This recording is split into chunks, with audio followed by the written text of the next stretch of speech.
Hola, ¿cómo están? Bueno, otra vez hablando con ustedes. Nada, vamos a hacer un poco más amena y un poco más participativa en la exposición.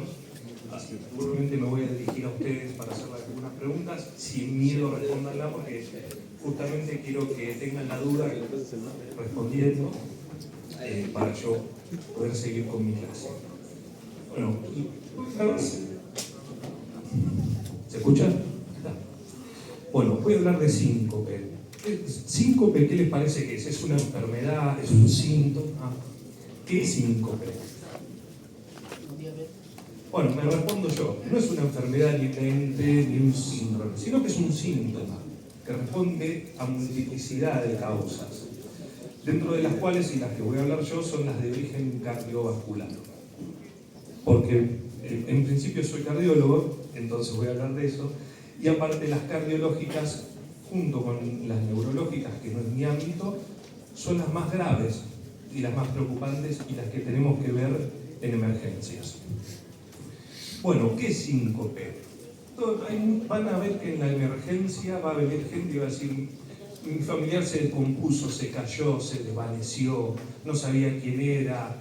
¿Qué es se descompuso? ¿Qué es se cayó? No puedo caer ahora bajando estos escalones, si eso representa un síncope. No, básicamente lo que hay que tener en cuenta es una definición de síncope que en los últimos 20, 25 años no ha cambiado porque es muy exacta, y que es esta: la pérdida transitoria de la conciencia y del tono postural debido a hipoperfusión cerebral global, de inicio rápido, duración corta y con restitución espontánea y total. Básicamente, y más corto, es la pérdida de conciencia súbita con restitución ad integrum. ¿Qué quiere decir? Se le apagó la tele, se te quedó el celular sin batería, ¡pac!, y después vuelve. Y no sabe qué pasó en ese momento, por eso es pérdida de conciencia. Yo tenía un maestro que me decía: no es pérdida del conocimiento, el conocimiento no se pierde, el conocimiento se adquiere y se mantiene. Y la pérdida de conciencia hace que en ese lapso, ¿sí?, en que no la tuvimos, no sepamos qué pasó. Es muy frecuente que los pacientes acudan y le digan: me levanté, fui a cocina para comer algo y me desperté en el piso y toda la gente asustada alrededor mío. No sé qué me pasó. Yo tuve efecto, no sucedió absolutamente nada. Eso es bastante habitual. Y ustedes me dirán: bueno, si no le pasó nada, lo dejamos pasar. Total, se cayó, se desmayó, perdió la conciencia y ahora no tiene nada. No, justamente ahí está el riesgo del síncope. Y la consulta, mira, hay un estudio, el estudio Framingham, que es un estudio en el Reino Unido que es el más grande en la historia, porque creo que arranca desde los años 70 y continúa hasta hoy con diversas ramas, y una de las que estudiaron es la casuística del síncope, y el 3% aproximadamente de las consultas en guardia son por síncope. 3%, mucho, poco. La verdad que es habitual. Nosotros en Argentina, yo estuve buscando un poco acá, pero la casuística es similar. Aproximadamente entre el 18 y 35% de las personas consultan o se acercan por algún síntoma o algo similar al síncope. ¿Y nosotros cómo lo vamos a definir? De esta forma. Si no entra dentro de esto, no es síncope, puede haber sido otra cosa: que se tropezó, que se cayó, que se le bajó la presión. Hola, hola. Creo que me voy a acercar más acá, ¿no? Ahí está. Bueno, entonces, la definición clara, corta y concisa es: pérdida de la conciencia súbita con restitución ad integrum. ¿Qué pasó? Se le apagó la tele y después volvió a prender. ¿Está mejor? Sí, creo que sí. ¿Me escucha mejor? Gracias. Bueno, a ver, como les dije, el síncope es un síntoma y responde a un montón, ¿sí?, de patologías, entidades o problemas que son las que están aquí. A ver si anda el puntero. No.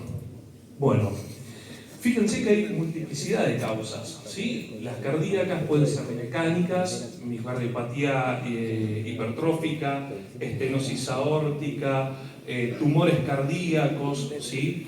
Cardiopatías congénitas como la tetralogía de Fallot, las isquémicas, que son muy importantes y son muy habituales en las sociedades modernas, problemas eléctricos, ¿sí? que constituyen la gran causa o el porcentaje mayor de los síncopes, que ahora los vamos a ver, tanto bradiarritmias como taquiarritmias, y las vasculares, que también son frecuentes, ¿sí? como las vasovagales, las institucionales, y hay una que es bastante llamativa, que es la hipersensibilidad del seno carotídeo.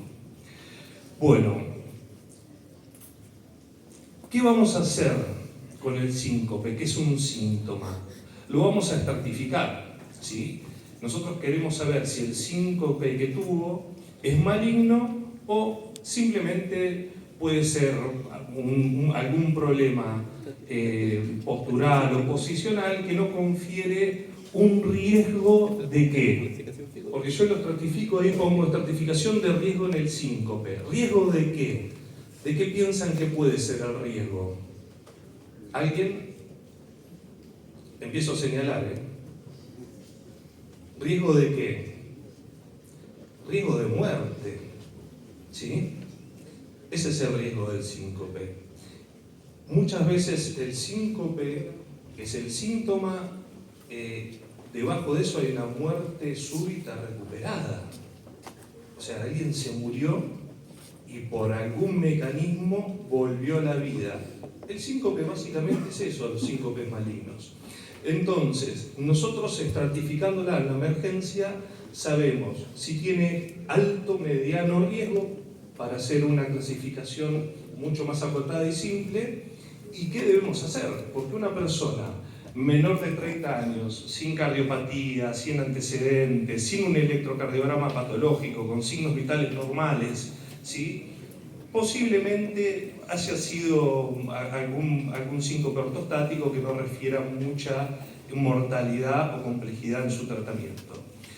Obviamente, si el riesgo es alto, pacientes añosos, con electros patológicos, con antecedentes de cardiopatía, con antecedentes familiares de muerte súbita, porque hay patologías que son familiares, como la hipertrofia miocárdica. Bueno, ahora vamos a ver los electros, ¿sí? Y con un examen físico patológico conlleva estratificarlo en un alto riesgo de que vuelva a suceder y de que ponga en riesgo la vida de ese paciente. Entonces, los pacientes de alto riesgo los hospitalizamos y los vamos a empezar a estudiar, y ahora vamos a ver cómo. Los de bajo riesgo los podemos controlar, ver que estén sus vitales bien, mandarlos a su casa y que sigan los estudios por cardiología, o ustedes mismos darles las herramientas, con las herramientas que les voy a dar, estudios para que se puedan hacer y llegar a un diagnóstico.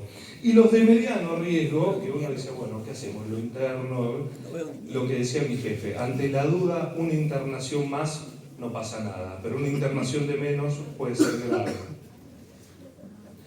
Bien, los métodos diagnósticos. Volvemos a lo básico, la anamnesis, la clínica, el saber qué pasó.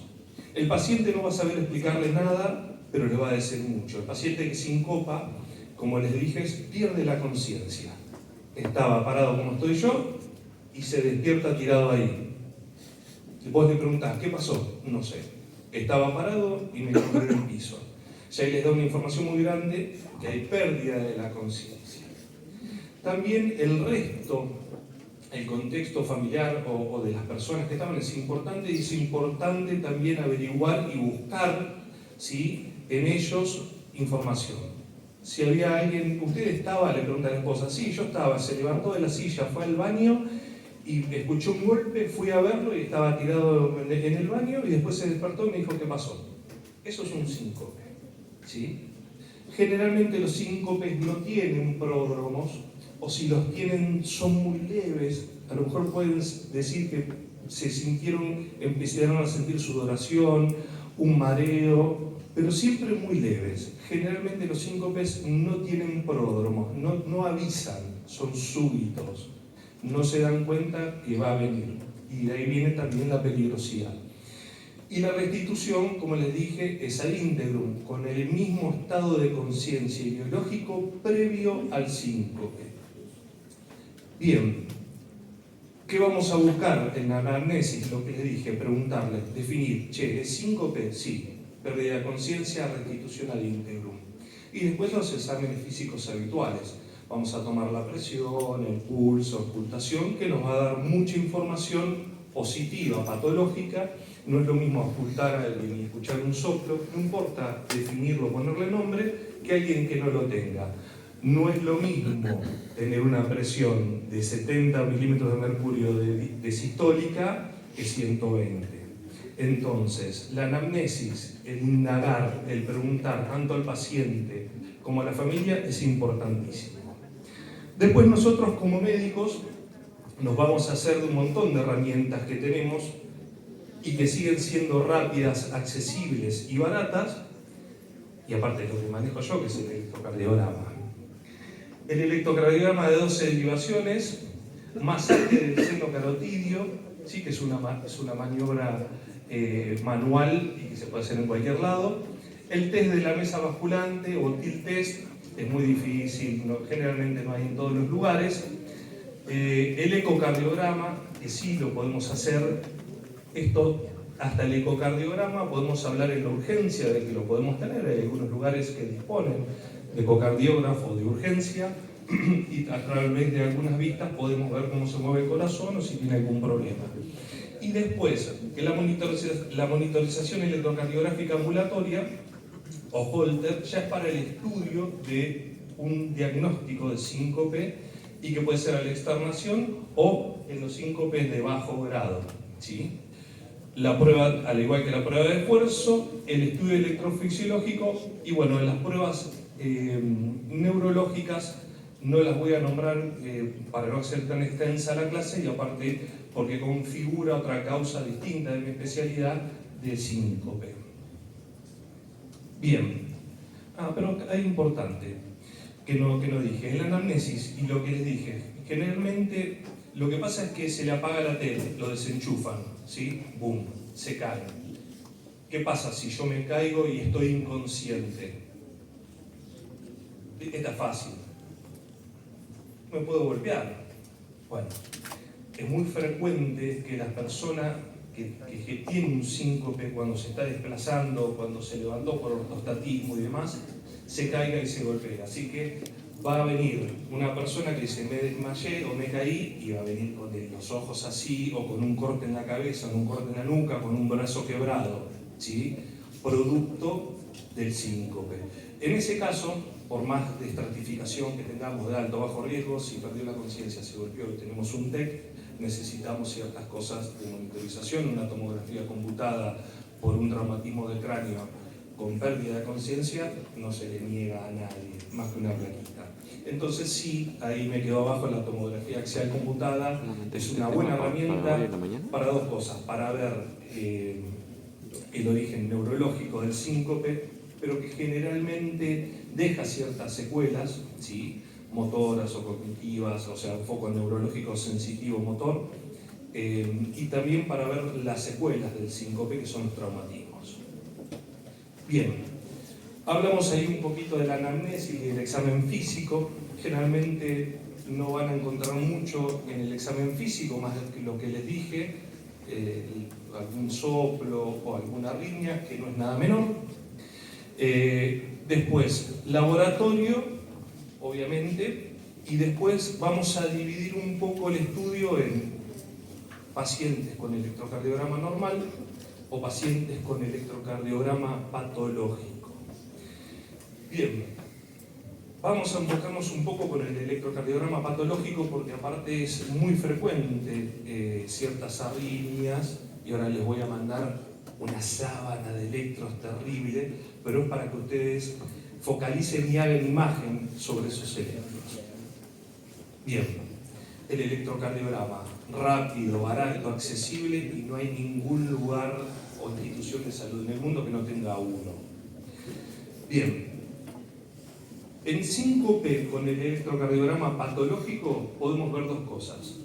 O electrocardiogramas que tienen frecuencia cardíaca muy rápida, taquiarritmias, o electrocardiogramas con imágenes de frecuencia cardíaca muy baja, ¿sí? O bradiarritmias. No lo voy a meter en la clasificación de las arritmias porque es bastante larga y agotadora. Pero fíjense, la primera, la frecuencia cardíaca. Cada palito de esos que ven es un latido. Al estar cada palito más cerca es porque la frecuencia o late cada vez más rápido, ¿no?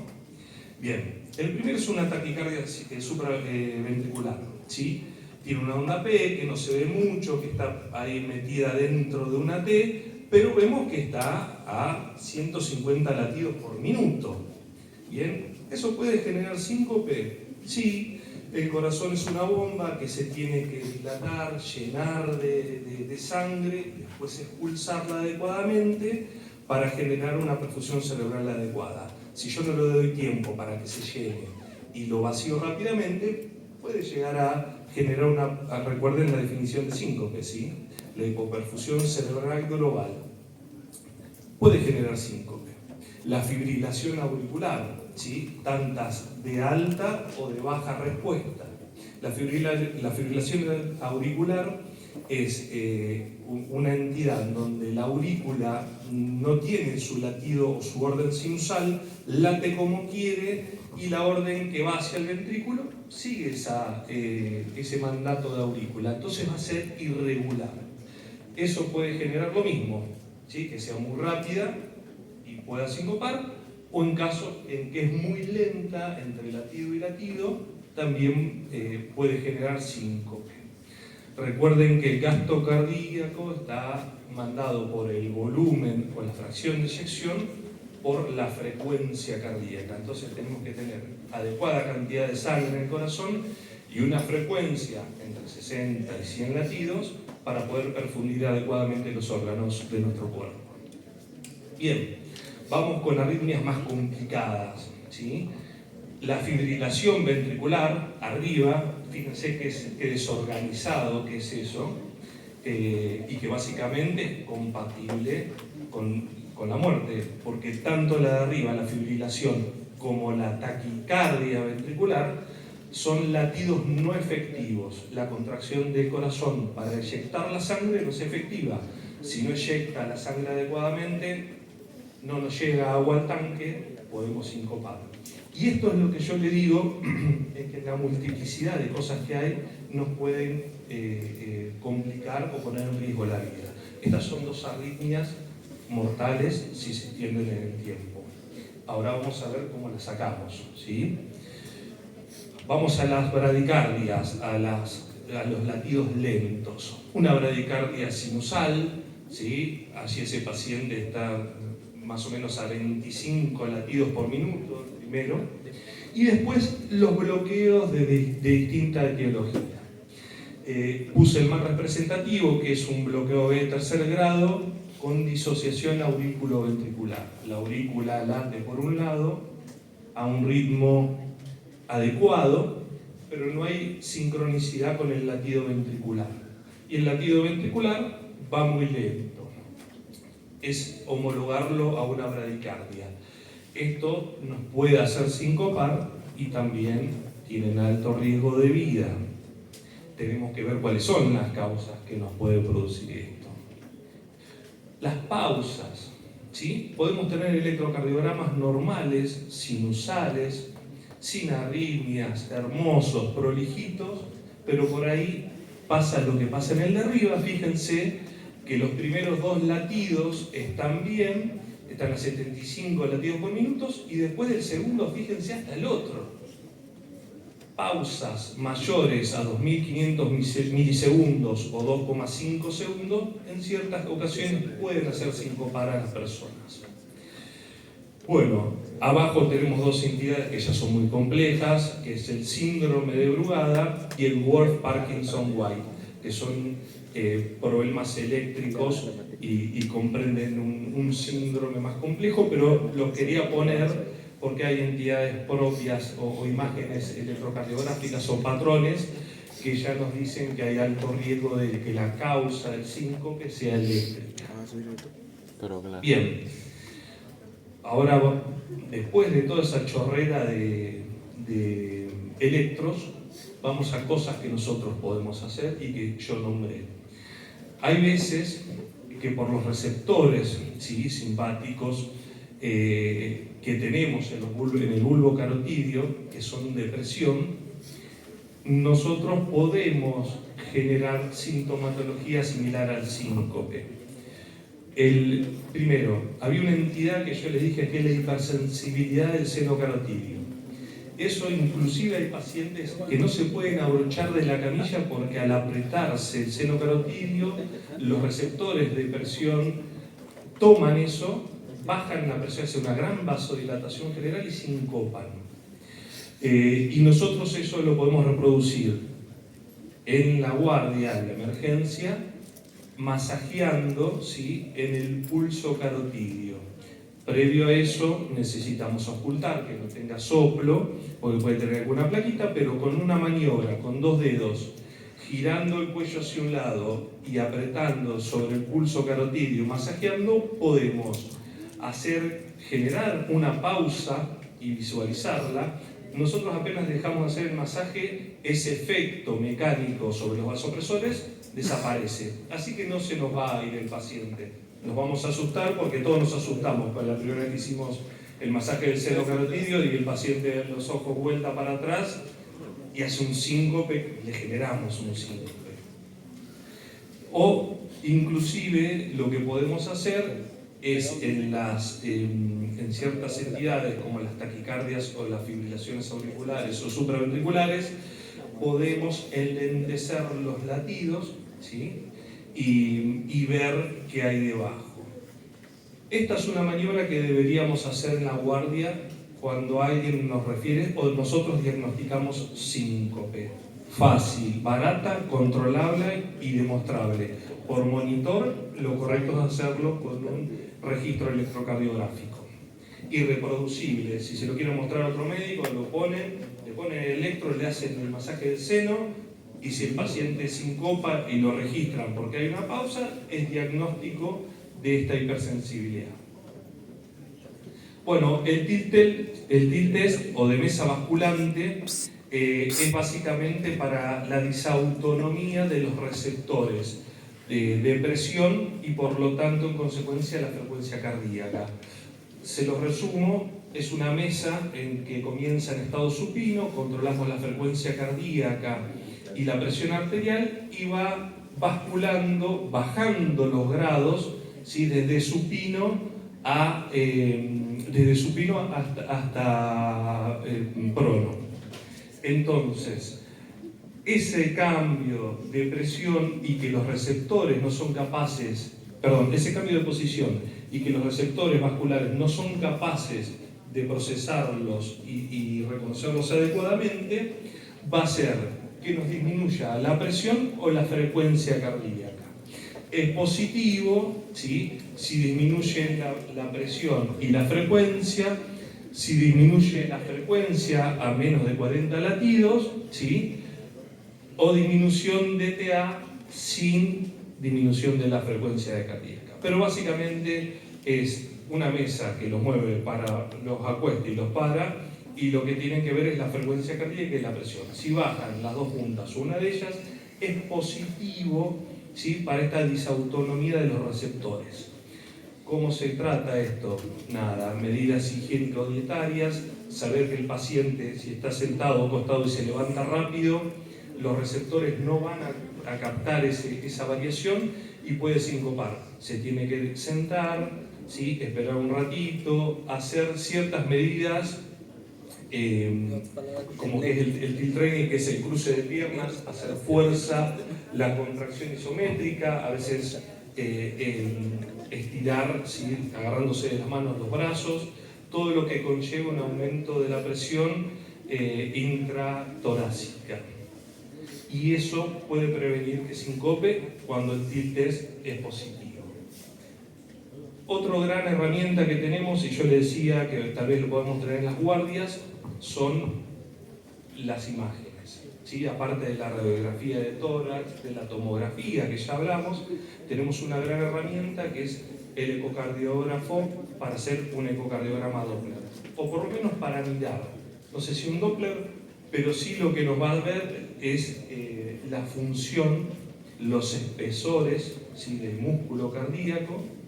Si podemos hacer Doppler, nos va a mostrar si tenemos alguna obstrucción a la salida de sangre del corazón o si el corazón está extremadamente lento o cansado como para pulsar la sangre. Básicamente lo que podemos ver y lo que debemos ver es, como les dije, me estoy corriendo del foco de la cámara, perdón, me quedo acá. Ahí está, ahí estoy, listo. Lo que podemos ver son ciertas etiologías como la hipertrofia miocárdica, el crecimiento, el engrosamiento del músculo cardíaco, ¿sí? Por diversas causas, tanto la patología congénita como la adquirida, como la hipertrofia por hipertensión, pero básicamente al engordarse, al ensancharse el músculo, como cuando uno va al gimnasio, hipertrofia el músculo, las cavidades empiezan a tener menor volumen, algunas estructuras como el septum interventricular en la sístole, que es cuando aprieta el corazón para expulsar la sangre, pueden obstruir parcial o totalmente la salida de sangre del corazón, y recuerden que si no llega agua al tanque, uno sincopa, ¿ok? También las cardiopatías dilatadas, ¿sí? Los corazones muy agrandados, muy dilatados, por diversos motivos, por miocardiopatía o por cardiopatía isquémica, no van a tener la fuerza necesaria para bombear esa sangre. Y si no tienen la fuerza necesaria, no llega agua al tanque, sincopamos. Y todo lo que se oponga también a la salida de sangre, como por ejemplo la estenosis aórtica, que es algo que vamos a ver en el ecocardiograma, pero previamente, si nosotros apoyamos un estetoscopio sobre el pecho, lo vamos a escuchar, un soplo, ¿sí? Un soplo sistólico, de un foco aórtico, pero no importa. Si ustedes escuchan un soplo, se escucha como un soplo, ustedes ya saben que si van al eco, algo van a encontrar en el aparato valvular. Bien, como les dije, la miocardiopatía dilatada, ¿sí?, aumenta la cavidad por más que haya más masa muscular, porque al ser más grande hay más masa muscular. La verdad que ese gran volumen hace que sea incapaz el corazón de tener una fracción de eyección adecuada y seguramente nos pueda generar un síncope. Los tumores cardíacos, también lo puse ahí, a ver si se ve el puntero, no, bueno, pero hay una imagen que está en la base del cono, ¿sí?, que está de lo blanquito hacia arriba. Eso es un tumor, un mixoma auricular que está pasando al ventrículo y está tapando el tracto de salida del ventrículo izquierdo y el flujo que tendría que salir por la arteria aorta. ¿Cómo los estudiamos a los pacientes? Todo eso que vimos, todo esto, el eco, el tiltes no, el masaje del seno, el electro y la anamnesis, eso lo podemos hacer en la guardia, ¿ok? Después, una vez hecho todo esto, y nosotros nos queda duda, no tuvimos un electro donde vimos arritmia, tenemos un eco normal, o por lo menos no nos representa mucho en este momento, lo que tenemos que hacer es estudiar al paciente, porque que haya sincopado, se desmayó, perdió la conciencia, como lo quieran llamar, y después el paciente les refiere, che, yo estoy bien y me voy, no quiere decir que no le haya pasado nada. Tenemos que investigar, como les dije, el síncope es un síntoma, tenemos que ver las causas. Tenemos una gran herramienta, que es el Holter. De hecho, este que está puesto ahí es de una paciente mía que justamente fue por un síncope. ¿Qué vamos a ver en el Holter? La paciente entró, sincopó, tenía un electro normal y ese recorte de arriba ¿sí?, que ven a la izquierda de la imagen, es lo que encontré en el holter de la señora. Hace pausas kilométricas, o sea, tiene un latido y después otro latido ya al final. Son segundos, creo que eran casi 10 segundos entre latido y latido. Si hay 10 segundos entre latido y latido, excepto que sea un deportista de élite o esos buzos que hacen inmersión en profundidad, que bajan la frecuencia cardíaca muchísimo, no creo que la señora con 90 y pico de años lo haga.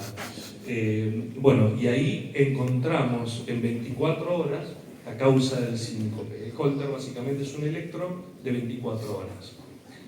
Y bueno, esos son los, ahí le dejé una imagencita de lo que es el equipito. Es chico, usa una pila, fácil de colocar, fácil de retirar, rápido de leer y nos da diagnóstico. La ergometría, ¿por qué? Porque muchas de las causas, ¿sí?, del síncope pueden ser o son la cardiopatía isquémica. ¿Qué quiere decir? Lesión de arterias coronarias que puedan promover o motivar alguna arritmia o algún fallo en el músculo del corazón. Les recuerdo, y soy reiterativo en esto, el corazón tiene que bombear sangre, tiene que llegar y perfundir a todos los órganos adecuadamente.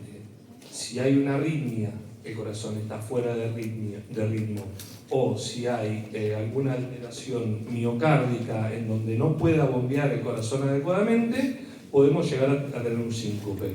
¿Y para qué la ergometría? Para objetivar y mostrar si indirectamente con el electro de la ergometría podemos pensar que haya cardiopatía isquémica. ¿Qué quiere decir eso? Obstrucción de una arteria, le llega poco oxígeno al músculo cardíaco y en el esfuerzo falla. Muchas veces en reposo nos alcanza, ¿sí?, la cantidad de sangre y de oxígeno al miocardio para que no falle, por eso lo buscamos y lo forzamos a través de una ergometría. ¿Sí? Puede ser isquemia, puede ser que se infarte, que haga supradesnivel durante el ejercicio y eso nos motivará a otra cosa. Pero si hay cambios sugestivos de isquemia o de sufrimiento del corazón, debemos ver qué hacemos. ¿Cómo lo evaluamos? Con cinecoronariografía, ¿sí? Esa es una arteria descendente anterior de mi servicio, que justamente ante una ergometría positiva vemos que una de las arterias, que es la descendente anterior, no lo van a ver bien, pero es la segunda que está desde arriba hacia abajo, en la parte de la mitad, antes de que se abra ahí, se ve como que le falta un poco de contraste. Bien, eso es una lesión coronaria de este paciente, este paciente sincopó, iba manejando en su auto y tuvo una pérdida de la conciencia súbita y chocó. Y viene y me dice, no sé qué me pasó, venía manejando, me desmayé y choqué. Nada, le hicimos una ergometría con un electro normal, sin nada. Le hicimos una ergometría, tenía un poco de infradesnivel, una isquemia, lo estudiamos y tenía esa lesión que arreglamos con una angioplastía. Al arreglar la causa, ¿sí?, seguramente no tengamos los síntomas, como el síncope. Seguramente por esa arteria debe haber hecho alguna taquicardia ventricular o algo que lo hizo sincopar. Bien. El tratamiento del síncope en urgencias. Esto es un cuadrito, se los dejo para si le quieren sacar fotos, si no yo les puedo dejar las diapositivas, ¿sí? Pero básicamente es un cuadro sinóptico de cómo debemos actuar, ¿ok? No lo voy a nombrar porque quiero que lo tengan, ¿sí? Y vamos a seguir porque lo vengo diciendo con todo lo que vengo hablando. ¿Paso? Veo gente sacando fotos también. Díganme ustedes. O me sacan el tiempo de la charla. Ok, igual se las voy a dejar. Bien, como les dije, el síncope tiene riesgo alto, medio, bajo ¿de qué? De muerte, ¿ok? De muerte súbita. Hay que hacer tratamiento etiológico. Este paciente que yo les dije que vino, sincopó, chocó el auto, lo estudiamos, encontramos una arteria coronaria obstruida severamente, hay que abrirla, punto, se terminó. El síncope es un síntoma. Bien, les dije que estos son los tratamientos, ¿no? En la miocardiopatía hipertrófica, cuando se engrosaba el músculo cardíaco, puede ser hereditario, secundario, hipertensión. Tenemos fármacos como los betabloqueantes, el ISM, métodos físicos como la miectomía, operar y cortar un pedazo, en muchos casos o generalmente del septum, que es cuando el septum interventricular, en la sístole yo les dije que tapa la salida de la sangre, o la embolización alcohólica. Si no podemos hacer estas o ni son efectivas, el CDI o cardiodefibrilador implantable sería el último paso, ¿sí? para esto. Por dos mecanismos. Uno, por la prevención de arritmias, toda cardiopatía hipertrófica es proarrítmica, y aparte por definición, todo músculo hipertrófico es isquémico, hay mucho músculo y poca arteria para irrigar. Y aparte por una cuestión netamente mecánica de los cardiodefibriladores o marcapasos, es que generan que el septum en la contracción se contraiga al revés, para el otro lado. Entonces en vez de obstruir la salida de la sangre, la libera. Pero bueno, eso ya es mucho más técnico y de la profesión. Bien, las valvulopatías. Yo les decía, muchas veces cuando hay una estenosis aórtica, o sea, una obstrucción a la salida de sangre, es como poner el dedo en una canilla o en una manguera. Si está saliendo agua y yo pongo el dedo, va a salir menos, ¿sí? Va a aumentar, va a ser más rápido el flujo, pero va a salir menos. Entonces, si encontramos una estenosis aórtica, tenemos las dos chances de recambio valvular, ¿sí? A través de esternotomía, o la válvula percutánea, esa es una TAVI, o puede ser Coreval o demás, o inclusive la valvuloplastía con balón sin poner válvula, que es un puente a otro tratamiento o a llegar a la válvula de vía convencional, pero si hay algo obstruido hay que desobstruirlo. En el caso de la válvula aórtica, que es por donde sale la sangre del corazón, o el recambio de válvula mecánica o biológica convencional, o la percutánea, ¿sí? La isquémica, que es lo que habíamos hablado del recién, a través de angioplastía, ¿sí? O bypass. Las arritmias. ¿Y por qué las arritmias? Porque yo previamente les mostré un montón de electros con arritmias. El problema más grave o con mayor mortalidad, la causa de síncope con mayor mortalidad son las arritmias, lejos, ¿sí? Básicamente la taquicardia ventricular o la fibrilación ventricular, ¿sí? Entonces, las arritmias, si nosotros tenemos vamos a ir por las bradiarritmias. Si nosotros tenemos arritmias lentas, tenemos que ver si el paciente toma, ¿sí? alguna medicación que baje la frecuencia cardíaca, sacársela y ver cómo aumentar esa frecuencia, que ahora las vamos a ver. Tenemos métodos farmacológicos y métodos netamente eléctricos para aumentar la frecuencia cuando se requiere, ¿sí? Las taquicardias o las taquicardiarritmias, ¿sí? Las podemos controlar con reversión de ritmo, como la fibrilación auricular, sacarlo de fibrilación auricular y volverlos al ritmo sinusal. Podemos hacer control de frecuencia con betabloqueantes, que quiere decir, si están muy rápidas, arriba de 120 latidos por minuto, nosotros podemos dar drogas para bajar la frecuencia y controlarla, como los betabloqueantes, ¿sí? Después, les había dicho, en las bradiarritmias tenemos dos formas, la farmacológica y la eléctrica, que es con cronotrópicos positivos, drogas que aumentan la frecuencia, o con el marcapaso transitorio, ¿ok? En donde yo le digo al corazón cómo latir, ¿bien?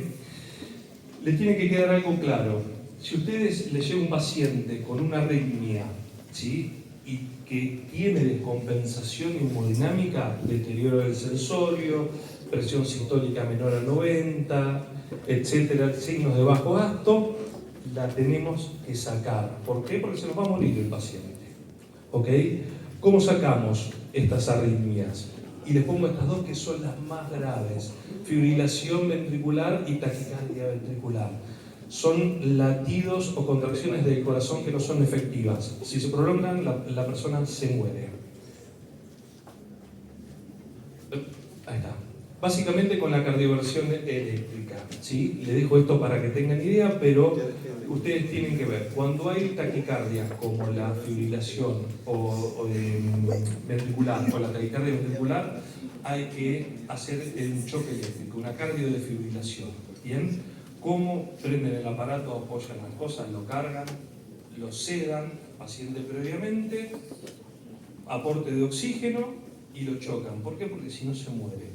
Y en las causas de arritmias supraventriculares, como la fibrilación auricular, tienen que hacer exactamente lo mismo: avisarle al paciente, pseudoanalgesia, no hay que intubarlo ni dormirlo, sino que relajarlo un poquito, oxígeno, y ahí hay comando sincronizar la descarga eléctrica. Es un botoncito y nada, esto es bastante frecuente en las guardias sacar de un shock cardiogénico por una arritmia con un cardiodefibrilador. Pero creo que es motivo para otra clase o para un workshop. El marcapasos transitorio, le dije, cuando hay una frecuencia cardíaca muy baja y no podemos hacer nada porque ya no tiene medicación que baje la frecuencia o ya se la secaron, hay una forma que es a través de una punción venosa, ¿sí?, llegar a cavidades derechas con un catéter, implantarlo en la punta, todo por dentro del corazón, en la punta del ventrículo derecho, y nosotros comandar a través. Ahí puse dos dispositivos que son muy habituales, uno por nuevo, el otro por viejo, pero los dos funcionan bien. Nosotros ahí generamos una descarga eléctrica con la frecuencia cardíaca que nosotros queremos, y eso va a mantener un gasto cardíaco y una frecuencia adecuada para mantener al paciente y terminar su tratamiento o ver cómo proseguimos con el mismo. Bien, el cardiodefibrilador implantable, ya se los dije, hace exactamente lo mismo, sino que un marcapasos, pero aparte tiene la ventaja de ver cuándo se genera una arritmia y sacarlo y chocarlo, como cuando ustedes usan el cardiodefibrilador. Eso con una baja carga de energía, o no tan baja, pero menos que los 360 joules del cardiodefibrilador, hace que automáticamente, cuando aparezca esa arritmia, la pueda sacar. Bien, estos son dispositivos, ¿sí?, el marcapasos, el cardiodefibrilador, y el otro es un marcapasos sin catéteres que estamos utilizando, que se implantan en la punta del ventrículo y se dejan allí. Inclusive hay algunos que se cargan a través de la pared torácica, como un cargador inalámbrico de los teléfonos, ¿sí? Los catéteres, tanto de los dispositivos permanentes o marcapasos permanentes como el transitorio, tienen ciertos filamentos de anclaje pasivo, algunos, o sea, se apoyan, y otros activos que se enroscan en el miocardio, pero lo que hacen es dar la descarga eléctrica, la orden eléctrica, para mandar ellos el ritmo y la frecuencia cardíaca. Bien, ¿cómo se evidencia cuando uno pone un marcapasos que está capturando? Porque básicamente hay una espiga, ¿sí?, un salto. El de arriba no está haciendo espigas y no hay nada. El de abajo está haciendo espigas, y los complejos, esas figuras gruesas, es cuando captura y el músculo se contrae, y abajo están adecuadamente seteados. Y ahí la espiga, y a continuación el latido que queremos generar con la frecuencia que queremos generar.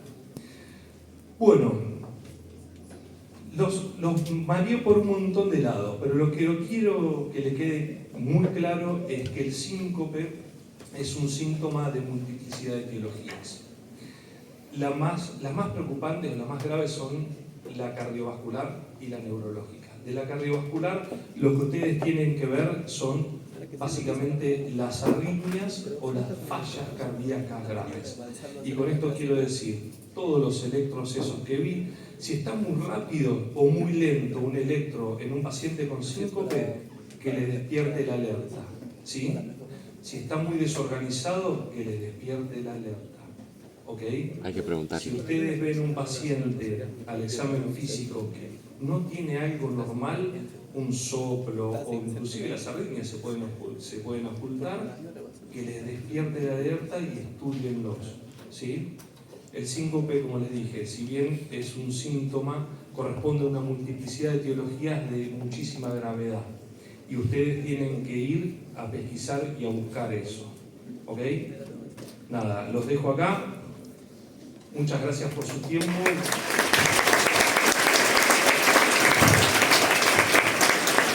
Y bueno, no sé si alguien quiere realizarme alguna pregunta. No sé si tengo tiempo para preguntas. Veníamos un poco retrasados por eso. ¿Les quedó claro? ¿Se cae alguien acá y saben cómo tratarlo? Ok. Bueno, con eso me quedo conforme. Muchas gracias.